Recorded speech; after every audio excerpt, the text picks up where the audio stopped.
Is a linear differential equation. ఇది ఎలా ఉందండి? Linear differential ఈక్వేషన్లో. సో మళ్ళీ ఇక్కడ నుంచి స్టెప్ ఏంటి? Linear differential equation integral factor అనుకుంటాం, జనరల్ సొల్యూషన్.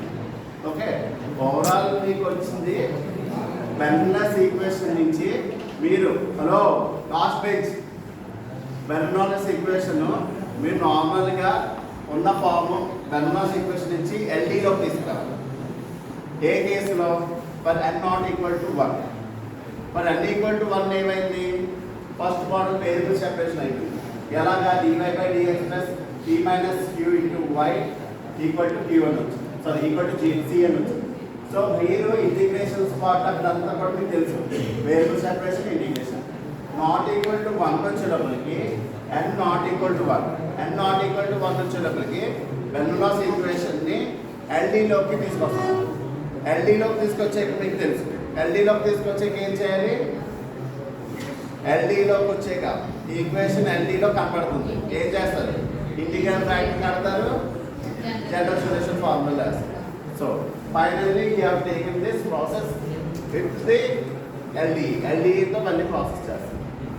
అదేనా? dy/du/dx u ఉంది, p of something ఉంది. So you have to process same this for LD. ఫైనల్గా ఇది గుర్తుపెట్టుకుంటారు. ఇది గుర్తుపెట్టుకున్న తర్వాత మీకు ఎగ్జాంపుల్ చేస్తే తెలుస్తుంది. ఓకేనా? Understand? For n is equal to 1 and not equal to 1. Okay, ఒకసారి మళ్ళీ ఏమైనా చెప్పాలా? Case 1 and case 2. కేస్ 2 ఒకసారి చెప్పనా? ఇక్కడ అవ్వలేదండి. ఎగ్జాంపుల్ మీకు మామూలుగా హలో బెర్నౌల్లిస్ ఈక్వేషన్ డిఫైన్ చేయమని, ఓకే, మీకు ఏమైనా స్టేట్మెంట్ కింద ఒకవేళ 5 మార్క్స్ ఇచ్చి it is the form, already form ఉందని చెప్పేసారు. ఇంకా 2 స్టెప్స్ ఉన్నాయి. ఏంటి? ఇంటిగ్రల్ ఫ్యాక్టర్ అనుకుంటా, జనరల్ సొల్యూషన్. అది ఇక్కడ రాస్తారు. అది ఇది ఇచ్చినప్పుడు నేను చెప్తాను. ఒక థియరం ఇచ్చాడు, థియరం నేను అప్లై చేసుకోకుండా థియరమే అడిగేసాడు అనుకో, ఇక్కడ వరకు రాయాల్సి వస్తుంది.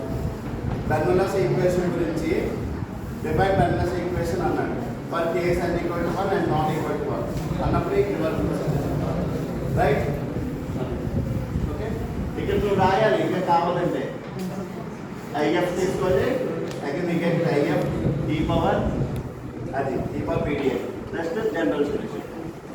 రైట్, ఏదైనా ఒక ఎగ్జాంపుల్ తీసుకుంటే అర్థం. ఒకసారి కేస్ 2 చెప్తాను చూడండి.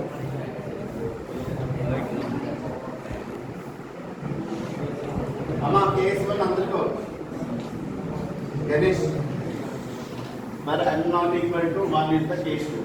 కేస్ 2లో మనకి ఇది ఓకే, ఇది మెయిన్ బెర్నౌల్లిస్ ఈక్వేషన్.